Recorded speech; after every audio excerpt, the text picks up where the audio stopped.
So I don't think people realize how stressful it is being a gig worker in 2026. I've been doing gig work for damn near 10 years full time, and this is the worst that I've ever seen. So we have to basically fight with the companies just so that way they could pay us a decent wage for completing deliveries and orders and everything like that, even though we go above and beyond and literally have to shop items a lot of this.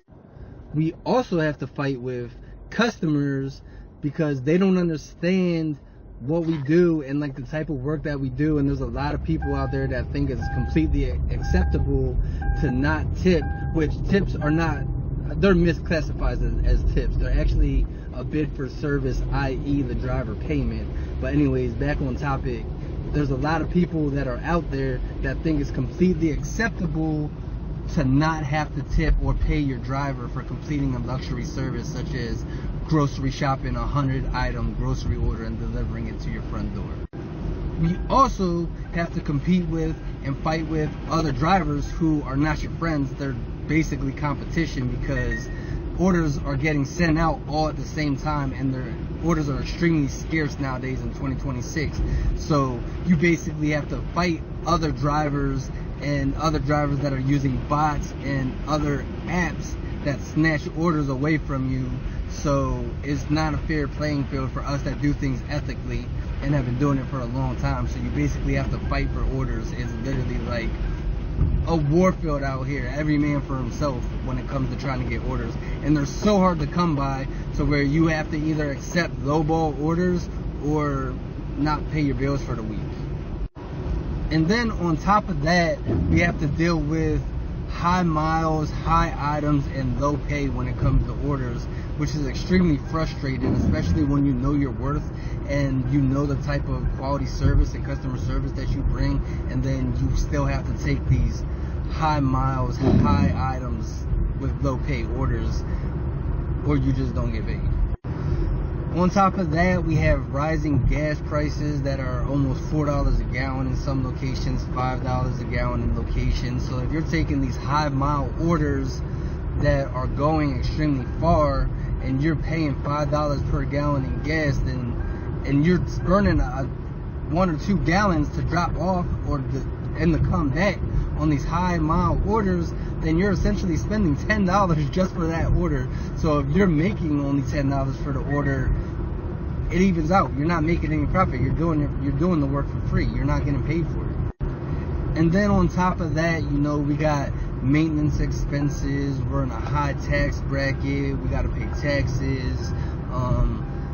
If your car breaks down, you have to have a contingency fund so that way you can get your car back up and running, because if your car's broke down, as however many days go by, you're losing money and you're not making money at the same time. So every day that goes by, you're losing out on potential profits and making money. So that's extremely frustrating too. So you have to get your car fixed as soon as possible, because bills don't stop when your car's broke down. So you still have to pay your bills, so you're losing that money and you're losing income at the same time. So it's just like not good at all.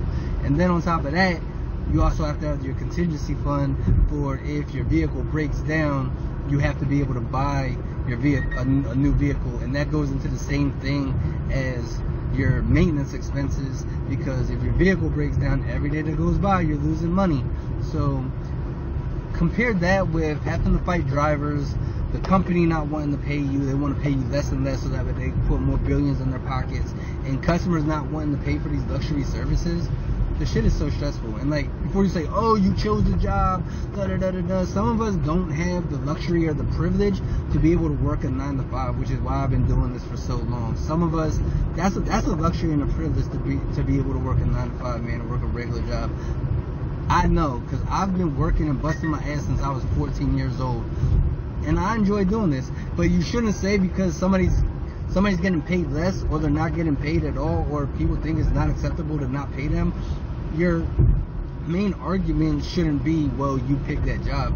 Your main argument should be, well, like, why is this happening, and what can we do to fix this and rectify the situation? Because everybody deserves to get paid for their services and for their time and for working. Like, nobody should be working for free. So that's just like a pessimistic, manipulative way to look at it, to justify like being a piece of shit for the company, justifying them not paying us, justifying people not tipping us or paying us for our services and stuff like that. There's really no justification for that type of behavior, and it's weird to try to like narcissistically manipulate the situation to justify that type of behavior, if that makes sense. So, I don't know, man. It's really stressful out here.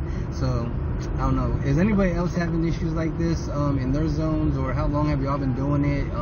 Is it still feasible where you're at? Because it's getting really bad, man. And like I said, with these crackhead drivers snatching up orders, it's literally getting worse and worse. Have you ever noticed something? A few years ago, everybody was talking about side hustles. Drive for Uber, deliver with DoorDash, shop for Instacart. It sounded like freedom. Work when you want. Be your own boss. Make extra money. But lately, I've been seeing a different conversation. People are waiting hours for orders, driving farther for less money, putting thousands of miles on their cars, working longer days just to make what they used to earn in half the time. And it got me thinking. Maybe the real problem isn't the gig economy. Maybe the real problem is depending on someone else's platform for your income.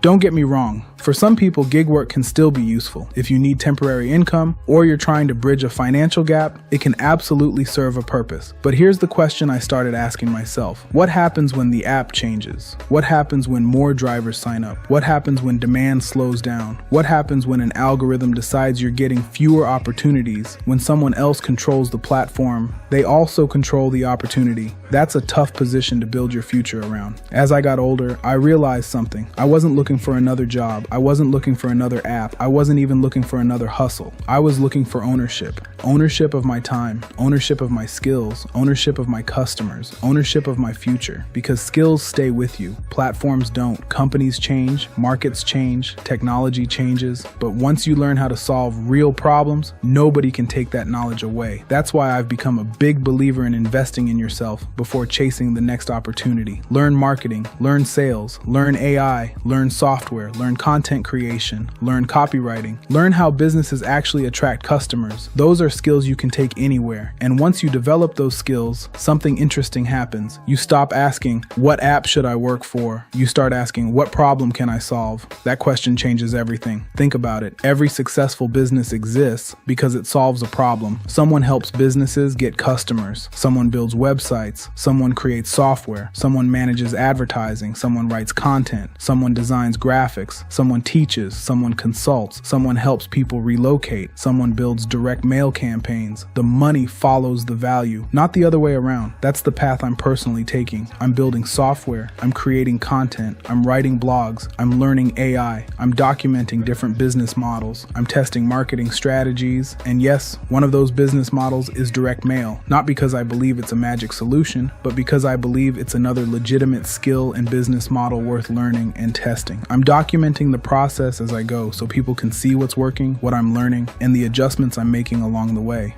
The goal shouldn't be escaping one job just to become dependent on another app. The goal is building enough skills that you always have options, more flexibility, more freedom. The economy will change, technology will change, companies will come and go. But if you become someone who consistently solves problems, you'll always be valuable somewhere. And that's a much stronger foundation than hoping the next order pops up on your phone. If you're watching this because you're tired of the uncertainty, maybe don't spend all your energy looking for the next gig. Spend some of that energy learning a skill that can become a business. That investment can continue paying you long after today's trends have changed. If you're looking for a genuine way to build another income stream from home, I've put together information about one of the business models I'm personally building called Mailbox Money Blueprint. You'll find the link in the description below. And if you'd rather ask me questions before looking at it, that's perfectly fine too. My email address is right here on the screen.